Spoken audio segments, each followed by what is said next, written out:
Hey, my name is Greg. I'm the ski physical therapist. I want to show you guys how to exactly use the ski simulators.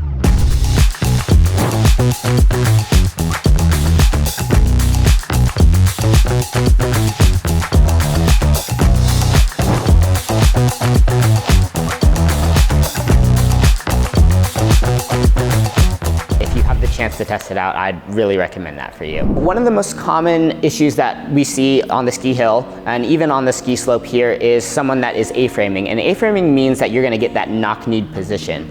That position actually, if we're on like the turf or on the field playing soccer, will increase the likelihood that you can tear your ACL. So one of the things that we can do is we can actually put a TheraBand or some rubber tubing around the knees, and as you're going from side to side, I'll have the individual or the skier try and keep constant pressure in that tubing around the knees, so that way as they're going from side to side, they're not collapsing in on the one knee that's causing them to A-frame. A way to fix that A-framing is to use a band around the knees, and this will cue the knees to go out when you're skiing. So what you want to do is maintain constant pressure into that as we're coming in edging. So as this knee is going to come in, we're not going to allow this knee to come in as well. We're going to keep that one out. The amount of tension in the band should stay constant the entire time. So it looks something like this. So the other mistake we commonly see people see, even on the ski simulator or beginners or people just getting back to skiing, is they tend to ski in the back seat.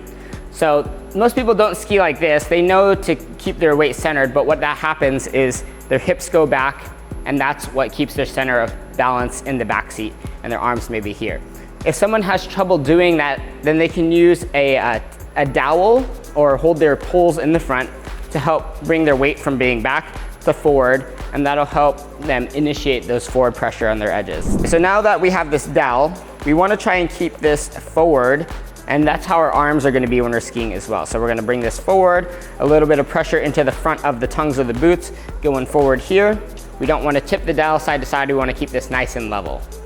Another thing is visually, you don't want to be looking down at the ground or at your skis. You want to be looking ahead to see what's coming at you, so that way you're not going to run into anything.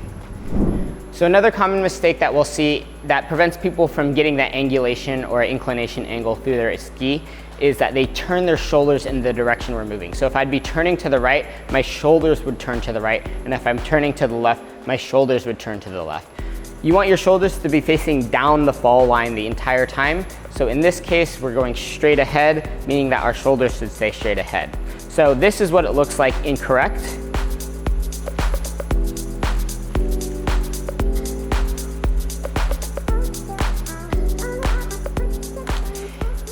And to fix that, there's a few drills we can use, but I like to use the TheraBand that's attached to the machine because this allows us to work on some counter rotation. This band really wants to pull us to the left. So if I have trouble rotating to the left as I'm going to the right, this band is going to help us with that. So what that would look like is I can come here, and this is going to try and push me that way, and then I can come back. But nice and in the middle, really working on getting us to rotate to the right there. The band's pulling us to the left, which means we're trying to rotate to the right under the resistance of the band. But this is counter rotation or anti-rotation, meaning that we're just keeping it right in the middle, not allowing the band to rotate us. What you'll feel is as the tension builds in the band, there's more of a tendency for you to want to rotate, but you have to engage your core muscles to prevent yourself from rotating. Cool. So once you're all done with the machine, that's pretty much the progression from where we want to start to where we want to go, from dry land all the way onto the machine. Essentially from there, all you're doing is increasing the amplitude in which you're going side to side, the speed in which you're going side to side, and that's really just going to prepare the legs for when you're ready to get back to snow.